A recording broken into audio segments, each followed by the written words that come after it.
আজিৰ দিনটো আমাৰ সকলোৰে বাবে এটি গুৰুত্বপূৰ্ণ দিন, এটি আনন্দৰ দিন। আমি প্ৰায় 5মান বজাত ইয়াত উপস্থিত হ'লোঁ। তাৰ পাছতে আমি ইয়াত কোভিড টেষ্টটো কৰি লৈছোঁ আৰু আমাৰ চবৰে কোভিড নিগেটিভ আহিলে। ইয়াৰ পাছতে আমি ভিতৰলৈ গ'লোঁ, আপোনালোকক দেখাইছোঁ। আজি বতৰটো খুব ধুনীয়া, অলপ পাছতে হয়তো বৰষুণেই আহিব।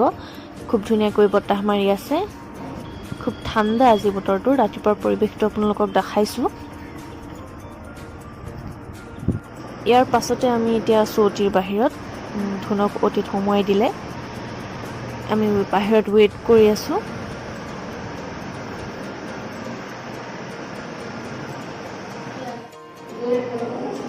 আমি চবেই এক্সাইটেড হৈ আছোঁ, চবেই ৱেইট কৰি আছোঁ কেতিয়া আহিব ভাল খবৰটো। আৰু এতিয়া খুৰাকহঁতো আহি পালেহি। ৱেইট কৰি আছোঁ, এক্সাইটেড হৈ আছোঁ কেতিয়া ভাল খবৰটো আহিব বুলি।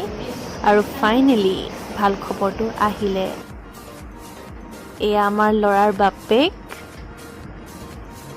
সকলোৰে খুব ফূৰ্তি। খুৰাক, সৰু খুৰাক, সকলোৰে খুব ফূৰ্তি। আৰু আমি এতিয়া ৰখি আছোঁ চাবৰ কাৰণে কেতিয়া উটিৰ পৰা উলিয়াই দিয়ে আমাৰ বেবীক আৰু কেতিয়া চাওঁ।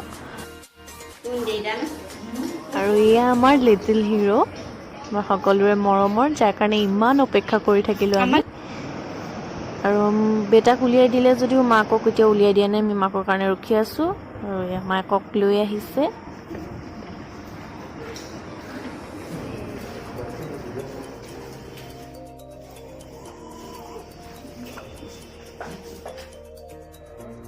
আৰু এইটো এটা অতি হেপ্পী মোমেণ্ট, মা আৰু বেটা একেলগে।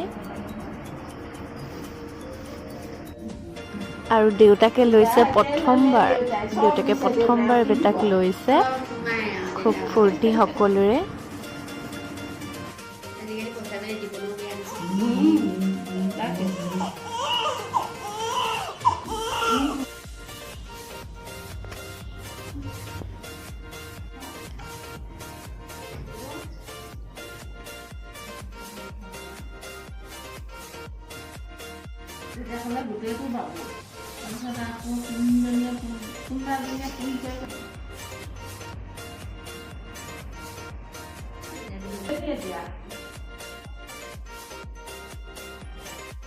মোৰ বেটাক ইমান লওঁ লাগিছে, কিন্তু ইমান পোৱালি ঘপকৈ ল'বলৈ ভয়ো লাগিছে, লওঁ লাগিছে।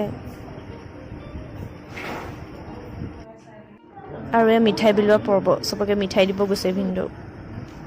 আৰু বেটাক এৰি থৈ এতিয়া মোৰ যাবৰে মন নাই, কিন্তু এতিয়া ক'ভিডৰ কাৰণেতো হস্পিটেলত বেছি মানুহ থাকিব নিদিয়ে, সেইকাৰণে যাবই লাগিব, উপায় নাই। কিন্তু কাইলৈ মৰ্ণিং মই আকৌ আহিম, একদম মন নবহিব আজি ঘৰত, অকল বেটাক মনত পৰি থাকিব। আপোনালোক সকলোৱে যাতে আমাৰ মৰমৰ কলিজাটোক আশীৰ্বাদ কৰে। আজিলৈ ভিডিঅ'টো সামৰিছোঁ, ধন্যবাদ।